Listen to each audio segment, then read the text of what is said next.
प्रश्नावली 11.4 का 7वां प्रश्न है, यदि किसी घन के प्रत्येक किनारे को दुगना कर दिया जाए तो इसके पृष्ठीय क्षेत्रफल में कितने गुना वृद्धि होगी और इसके आयतन में कितने गुना वृद्धि होगी, हमको ये बताना है। हमने एक घन लिया है यहाँ पर, माना इसकी भुजा को हम ले लेते हैं ए। ठीक है, माना इस पूरे घन की भुजा क्या है, सारे किनारे बराबर होते हैं, सारी भुजाएं बराबर होती हैं। तो माना इसकी भुजा क्या है, ए है।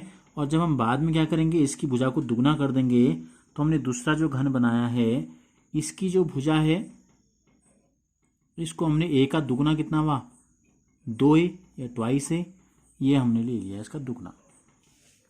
तो कितनी वृद्धि होगी, यानी कि पृष्ठीय क्षेत्रफल में कितना बढ़ जाएगा, कितना गुना बढ़ जाएगा और आयतन कितना गुना बढ़ जाएगा, हमको ये बताना है। तो पहले तो इसके लिए हमें क्या करना पड़ेगा, इसका पृष्ठीय क्षेत्रफल निकालना पड़ेगा। छोटे घन ये बड़ा होगा, ये छोटा घन है।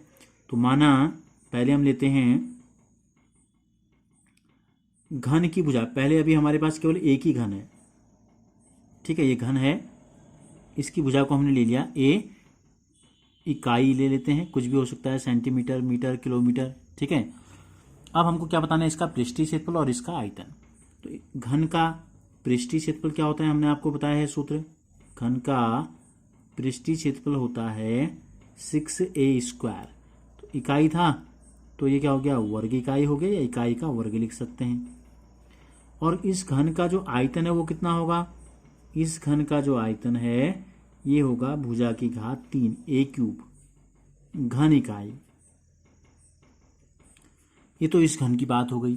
अब हमने क्या किया, यदि इस घन के प्रत्येक किनारे को दुगना कर दें, अब तो हम लिखते हैं घन के प्रत्येक किनारे को दुगना करने पर, रहना घन ही है। ठीक है, तो यानी कि सारी भुजाएं घन की बराबर हैं इसकी, तो इसकी भी सारी भुजाएं बराबर होंगी, यानी कि सबके सबको दुगना कर देंगे। करने पर घन की जो भुजा है वो कितनी प्राप्त हो गई हमको, घन की भुजा हो गई है, सबको दुगना कर दिया तो 2a हो गई। तो इस घन का पृष्ठीय क्षेत्रफल निकालेंगे, कितना वृद्धि भी हमको बतानी है।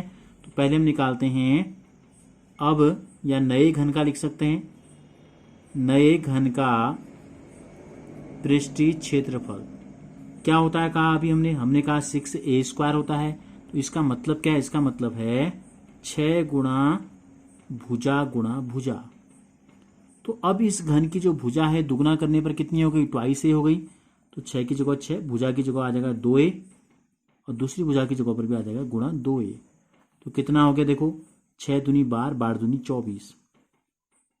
या यहां हमने जब निकाला था 6 था, तो हम ऐसा करते हैं 6 को ऐसे रहने देते हैं, तो इन दोनों को गुणा कर देते हैं। 2 गुणा 2 कितना हो गया, 4, गुणा 6 को ऐसे रहने देते हैं, और a गुणा a हो गया 6a²। तो यानी कि पहले घन का जो पृष्ठीय क्षेत्रफल था कितना था, यहां देखो घन का पृष्ठीय क्षेत्रफल 6a²। अब नए घन का पृष्ठीय क्षेत्रफल कितना आ गया, 6a²। तो इसमें भी है लेकिन गुणा 4 है, इसका मतलब क्या है, 4 गुणा, ठीक है, घन का पृष्ठीय क्षेत्रफल, या छोटे घन को भी लिख सकते हैं, वो घन छोटा है तो छोटे घन का पृष्ठीय क्षेत्रफल, ये लिख दिया हमने।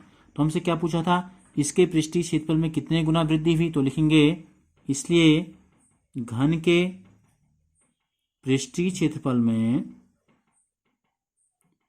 वृद्धि बराबर कितना गुना हुई है, हमने देखा कितनी है, 4 गुना, 4 गुना वृद्धि हो गई। कितनी वृद्धि हो गई, 4 गुना। अगर इसका 10 था तो इसका 40 होगा, इसका 100 था तो इसका 100 गुणा 4, 400 हो जाएगा। ठीक है, इसी प्रकार हम निकालते हैं अब नया जो घन बना हमारी भुजाओं को दुगना करने पर, इस घन का आयतन निकाल लेते हैं। ठीक है, तो आयतन क्या होता है, घन का भुजा गुणा भुजा गुणा भुजा, a³ का मतलब है भुजा गुणा भुजा गुणा भुजा। तो हम लिख लेते हैं भुजा गुणा भुजा गुणा भुजा।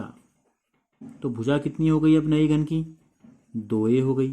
तो 2a गुणा 2a गुणा 2a, 2 गुणा 2 गुणा 2 कितना हो गया, 2 दूनी 4, 4 दूनी 8, और a गुणा a कितना हो गया, a की घात 3। तो ये 8 गुणा a की घात 3 हो गया, 8 गुणा a की घात 3। तो 8 को 8 रहने देते हैं, a की घात 3 क्या थी, यहाँ आपको दिखाई दे रहा है, a की घात 3 दिखाई दे रहा है। यहाँ पर देखो क्या है, घन का आयतन, कौन से वाले, जो घन हमने शुरुआत में लिया था। तो हम यहाँ पे लिख देते हैं 8 गुणा छोटे घन का आयतन।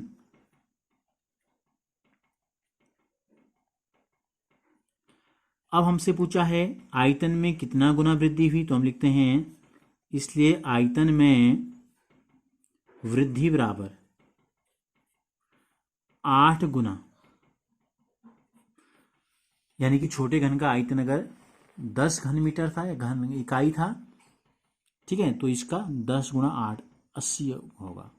इसका 5 था तो इसका 5 × 40, इसका 1 है तो इसका 1 गुणा 8 8।